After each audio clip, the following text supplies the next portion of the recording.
साथियों नमस्कार, मैं हरिश्चंद्र बर्णवाल। राहुल गांधी समेत पूरे इंडी अलायंस की हार की स्क्रिप्ट तैयार हो चुकी है। अब ये मत पूछिएगा आप कि ये स्क्रिप्ट किसने लिखी, क्योंकि इस स्क्रिप्ट में दोस्तों एक तरफ ईवीएम है तो दूसरी तरफ चुनाव आयुक्त है, एक और सुप्रीम कोर्ट है तो दूसरी ओर इलेक्टोरल बॉन्ड है। और कोशिश क्या है? एक ही कोशिश है दोस्तों कि चुनाव नतीजे आने तक भारत की चुनावी प्रक्रिया को पूरी तरह से बदनाम कर दिया जाए। जानते हैं क्यों? क्योंकि भाजपा से चुनाव हारने के बाद, मोदी जी से चुनाव हारने के बाद यह इंडी अलायंस ये कह सके कि चुनाव में तो धांधलेबाजी हुई है ना? गजब की कहानी। और भारत की दोस्तों पूरी चुनावी प्रक्रिया को बदनाम करने के लिए इंडी अलायंस 10 तरह के फॉर्मूलों का इस्तेमाल कर रहा है, या फिर कहें कि साजिश रच रहा है। एक एक करके दिखाऊं क्या? चलिए नंबर गिनती से दिखाता हूं। साजिश नंबर 1, फिर से ईवीएम पर सवाल। प्रधानमंत्री मोदी ने जब से कहा है दोस्तों कि एनडीए 400 से पार, तभी से कांग्रेस के नेताओं ने यह कहना शुरू कर दिया है कि ऐसा तभी संभव है जब ईवीएम से छेड़छाड़ की जाए। और ईवीएम की विश्वसनीयता पर सवाल इंडी अलायंस पिछले साल तभी से उठा रहा है जब से उसे मध्य प्रदेश, राजस्थान और छत्तीसगढ़ के विधानसभा चुनाव में भाजपा के हाथों करारी हार मिली है। और इन्हीं चुनाव में हार होते ही वो ईवीएम की विश्वसनीयता पर सवाल उठाते हुए चुनाव आयोग के सामने पहुंच गया था। अच्छा याद रखिए, इसमें जो तेलंगाना वाला चुनाव है ना, उसको छोड़ दिया। कर्नाटक में चुनाव में जीत हुई तब इनको ईवीएम की याद नहीं आई। अब चुनाव आयोग तो जानता है ना ये, इसीलिए इंडी अलायंस के इस आरोप को सिरे से खारिज कर दिया। लेकिन क्या हुआ? ये पूरा जो कुनबा है वो सुप्रीम कोर्ट पहुंच गया फिर से।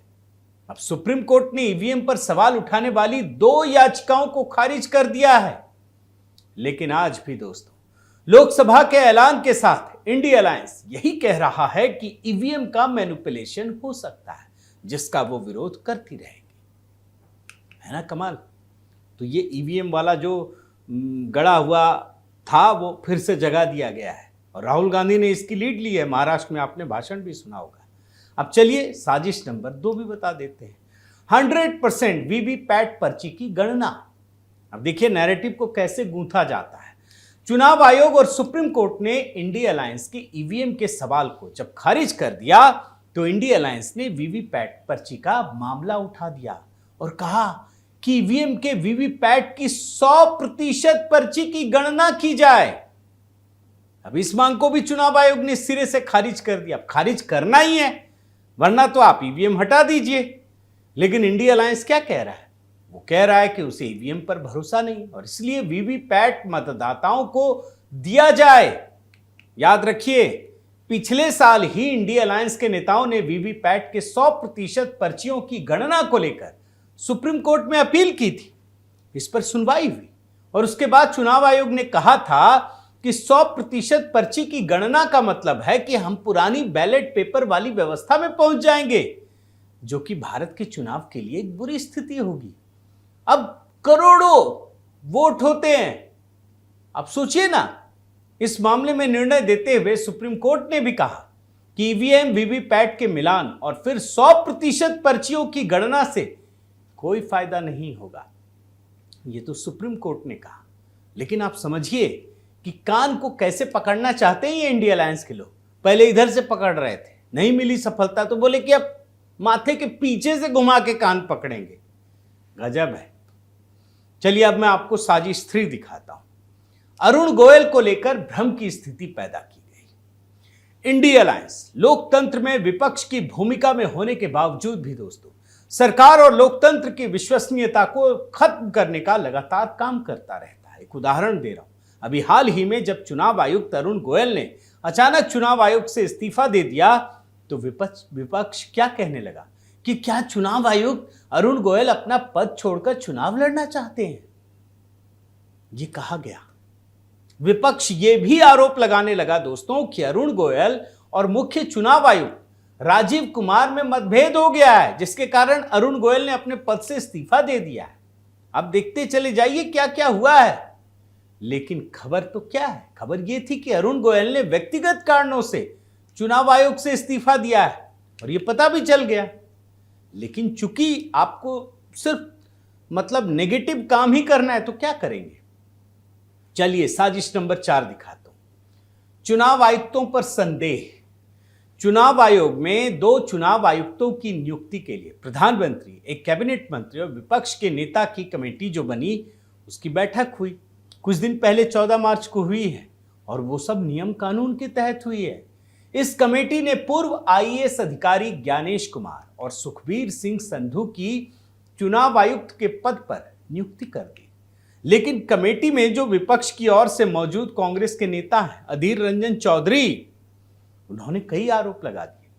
अब जरा सोचिए दोस्तों, क्या यह कमेटी उस व्यक्ति को नियुक्त करेगी जिसे सिर्फ अधीर रंजन ही चाहते हो, या फिर कमेटी रूल रेगुलेशन के हिसाब से काम करेगी और उनका चयन होगा? आप खुद सोचिए। इस तरह से इंडिया अलायंस ने चुनाव आयुक्तों की नियुक्ति की पारदर्शिता पर भी सवाल उठाया और पूरी चुनाव की प्रक्रिया को बदनाम करने का काम किया। यह कहा गया कि सब कुछ नियम से नहीं हुआ है, जबकि सब कुछ नियम से ही हो रहा था। और कैसे हो रहा था यह मैं आपको साजिश नंबर 5 में दिखाता हूं। चुनाव आयुक्तों की नियुक्ति को रोकने का भी प्रयास हुआ और कहां हुआ यह देखिए। 14 मार्च को जब चुनाव आयुक्तों की नियुक्ति पर कमेटी बैठक करने वाली थी, उससे ठीक 3 दिन पहले कांग्रेस की नेता जया ठाकुर सुप्रीम कोर्ट पहुंच गई और इस नियुक्ति पर दोस्तों रोक लगाने की अपील कर दी। इनके कई तरीके हैं और इस अपील में कहा गया कि सरकार जिस कानून के तहत चुनाव आयुक्तों की नियुक्ति कर रही है वो गैर संवैधानिक है, क्योंकि उसमें सुप्रीम कोर्ट के चीफ जस्टिस शामिल नहीं हैं। आप देख रहे हैं ना। लेकिन 15 मार्च को सुनवाई करते हुए सुप्रीम कोर्ट ने कहा कि वो मुख्य चुनाव आयुक्त और आयुक्तों की नियुक्ति के लिए बने कानून पर कोई रोक नहीं लगा सकता है। और वैसे भी दोस्तों, मैं आपको एक बड़ी बात बता रहा हूं, आज तक किसी भी चुनाव आयुक्त की नियुक्ति में सुप्रीम कोर्ट के चीफ जस्टिस का कोई रोल नहीं रहा है।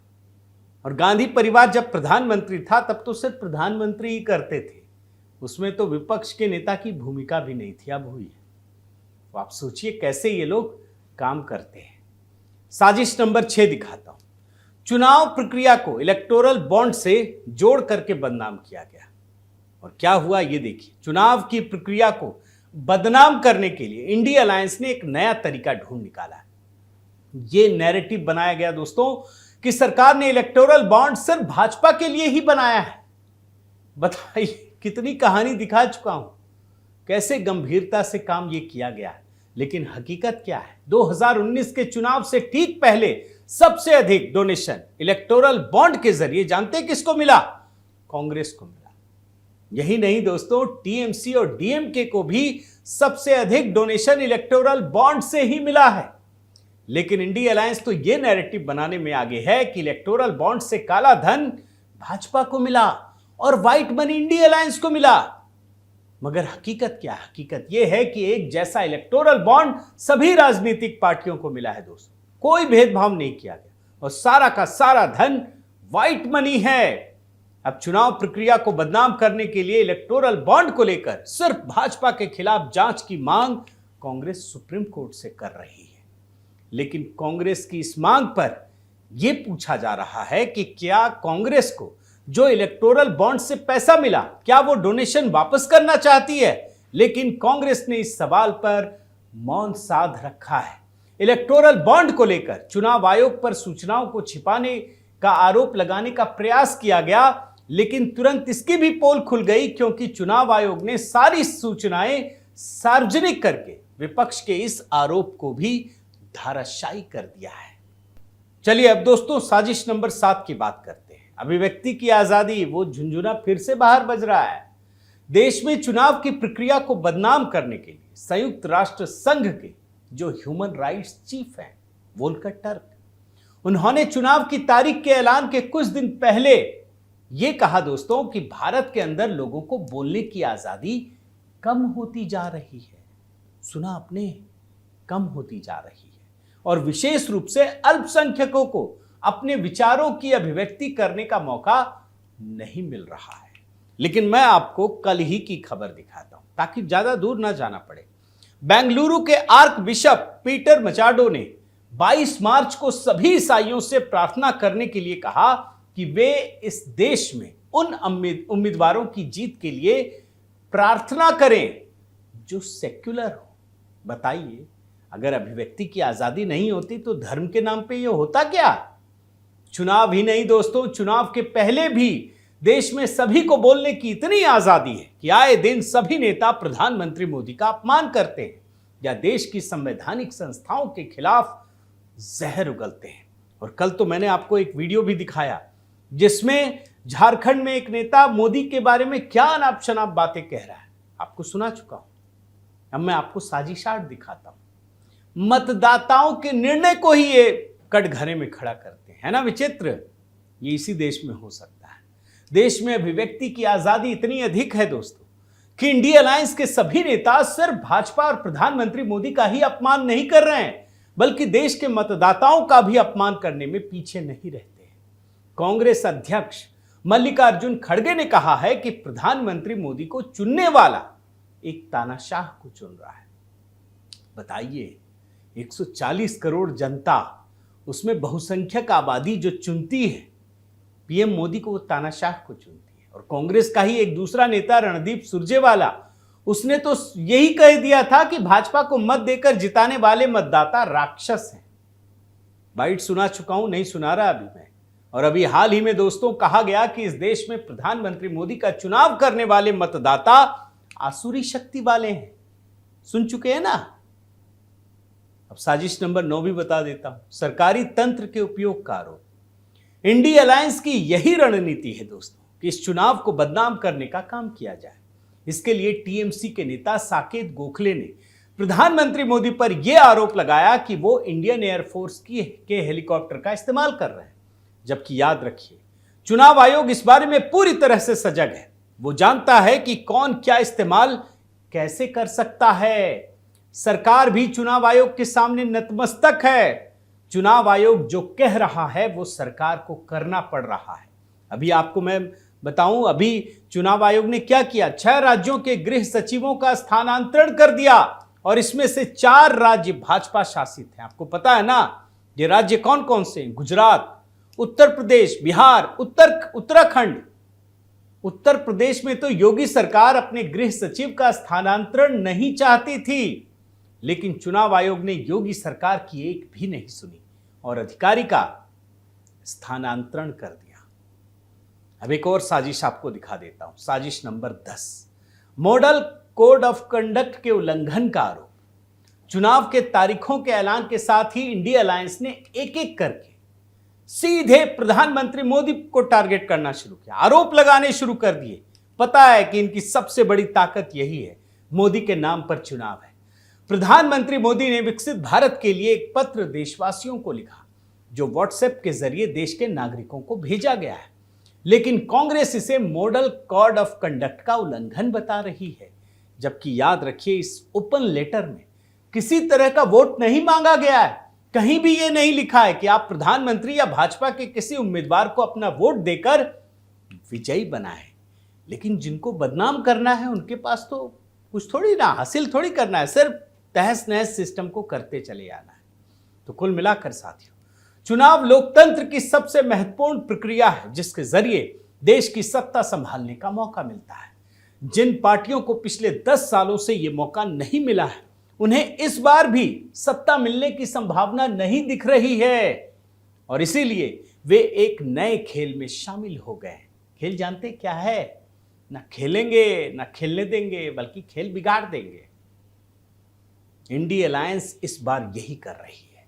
वो जानती है कि इस चुनाव में वो सत्ता में नहीं आ सकती, लेकिन वो देश में चुनाव की प्रक्रिया को बदनाम करके खेल बिगाड़ने का काम कर सकती है और इसी रणनीति पर इंडिया अलायंस काम कर रही है। इंडिया अलायंस की इस रणनीति को याद रखिए, देश की 140 करोड़ जनता पिछले 10 सालों से देख रही है और जिसका परिणाम भी वो चुनाव में लगातार इंडिया अलायंस को दे रही है।